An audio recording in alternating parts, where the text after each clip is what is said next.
Hi, my name is Bobby Fazy. I am an estate planning attorney, president of Insight Law, and today we're going to be talking about modern approach to estate planning. The traditional approach to estate planning is really outdated now. In this day and age, there's a lot more issues coming at people. Things like if you have a long-term care issue or dealing with a family member who has an illness, or how to deal with your IRA and the correct beneficiary designations for an IRA, or if I'm buying a piece of property, what's the best way to structure it? Or I've got all these decisions with regard to Social Security. And so we just don't have, we're not living in the same world that we lived in 20 years ago. And so the approach to estate planning needs to change and be fluid as well. The traditional approach was you go to the attorney's office. It was almost like going to a dentist, right? It was like, I wanted to rip the Band-Aid off, get through this as quickly as possible and really kind of shortcut the process where you go into the attorney's office, maybe you had one or two meetings, and then you'd sign some documents, and that was basically it. That was the end. It was really transactional. The approach this way really is about having a relationship-based approach with your attorney, but making it efficient and economical on both sides, where the end goal is just providing for your family in the best possible manner. And so our approach to it, we call it a lifespan circle, where there's different ways you can enter our process. Typically, people start thinking about estate planning when you start looking at 50 or above, 50 years old, where they're really starting to think about it seriously. Where, hey, I'm thinking about retirement. I'm trying to plan for my estate. I'm mortal. I may die someday. When you think about that, and so those are a majority of our clients that really want to think about how they structure things, how their assets are titled, and what's the best way to do it. So that's a majority of our clients are there. Advanced planning clients are those that are dealing that have larger estates, and people come in that way where they have maybe a higher net worth type of estate. Other people come in where they're dealing with some type of long-term care issue, and the expenses are skyrocketing for the family, and they're trying to figure out a way to mitigate and alleviate these issues. And so we're dealing with elder law issues with regard to that. The other component or the other segment of the people that we work with are what we call next gen planners. So the younger people who may have had their first child and are not looking for the full plan that's fully developed, but looking to get something in as a stopgap or to take care of their family in case the unexpected happens in the short term. So when you think about it, we got like the I call them the three steppers, where these are people who are ready to really think through their planning and are doing this for the long term and permanent. The others are advanced planning types of clients that have higher net worth estates, that have tax issues that we need to consider and think through. The others are elder law clients that are dealing with long-term care or aging issues. And then we have the next gen planning. So those are the people that come in to our process. And then once you get those set up, a lot of the planning and the traditional approach to estate planning is when people got their estate planning documents, that was the end of the process. That is really short-sighted, because when you think about estate planning, you're talking about your family and all your wealth and your money. So we got to integrate your estate plan with your financial plan and make sure that they work together and complement. And that is one of the biggest pitfalls in estate planning. So when you get with an attorney, make sure that your assets, and there's a financial integration component to make sure that your assets are titled properly, that the instructions actually apply. So many people are trying to shop on price, and they just don't ask the right questions of the attorney, where they're just looking at the documents. A big part of the process is making sure that the assets are titled properly or retitled, and that's time consuming and tedious. And that's usually not part of the normal attorney's deal. So make sure you're comparing apples to apples when you're dealing with this. The next component of a good estate plan is some type of updating or maintenance component. We call it our continuous commitment compact, basically an agreement that we're going to keep this plan updated with changes in the law. Okay, we're in a day and age where we have a new administration and presidential administration, and there's a whole slew of new tax law changes that are going to impact people.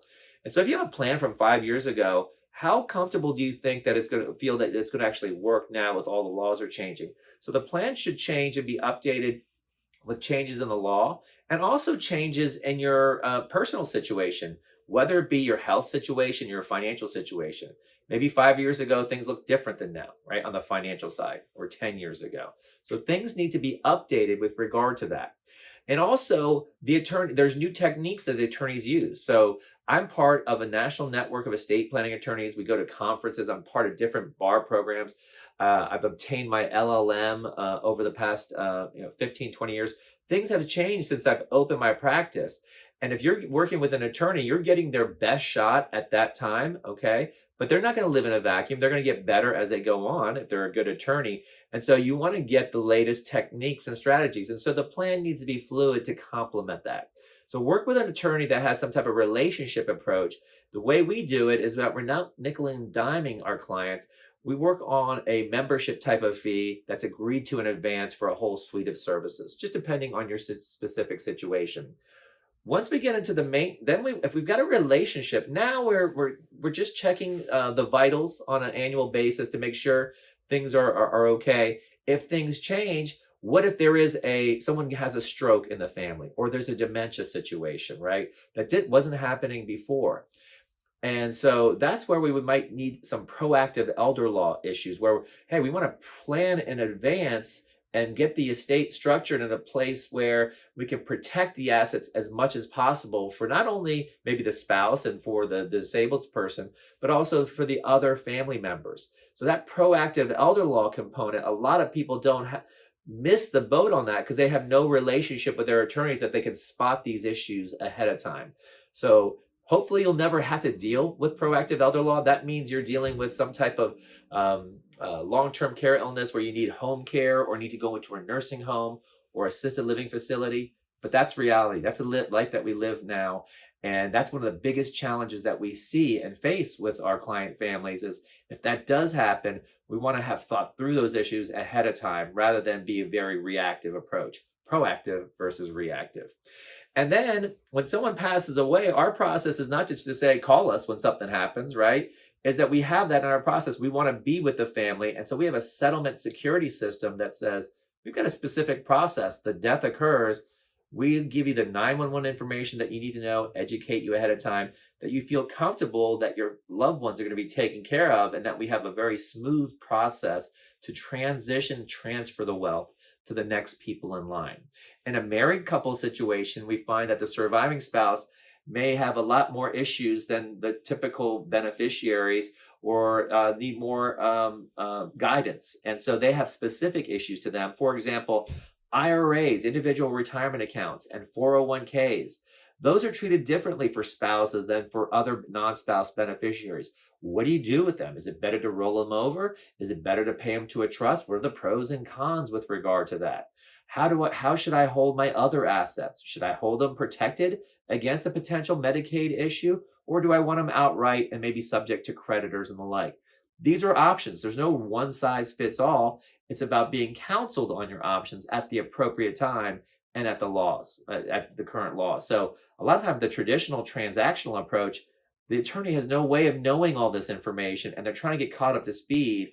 And then they're on this hourly billing model after you've set this plan up and the expenses they go up. And so a proactive approach with a relationship-based approach actually brings the cost down over the long run if you're not short-sighted with regard to that.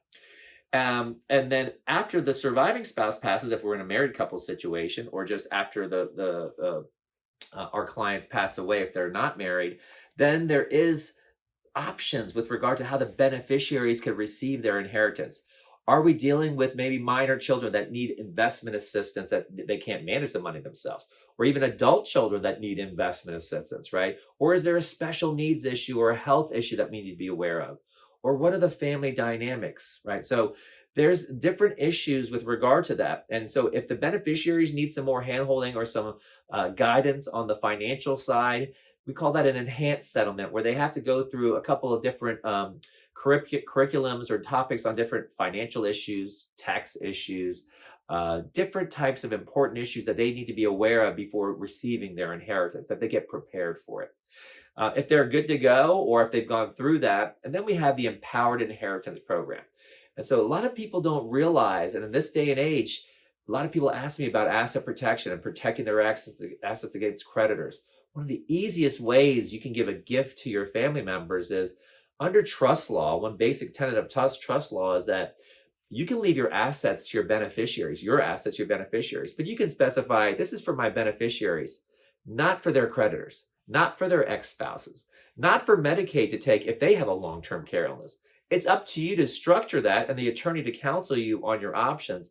And that's what we call empowered inheritance. Why wouldn't you want to do that? Well, maybe you don't. If there's not a lot of wealth there that you want to protect and you want to do it outright and leave it for a chance for the beneficiaries, whatever they run into, then that's one of your options. But you should be counseled on that. We find most of our clients really, really appreciate and really are attracted to that empowered inheritance approach, protecting those inheritances for the next generation. So those are kind of all the services that a real modern estate planning firm will utilize.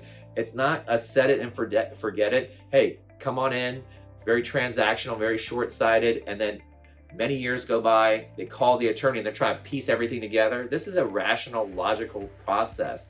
We set it up, we maintain the plan, and course correct as necessary with changes in the law, changes in your personal situation, and even changes in new techniques that are out there. So this has been Bobby Fazy. I'm president of Insight Law, estate planning attorney, and thank you for your time.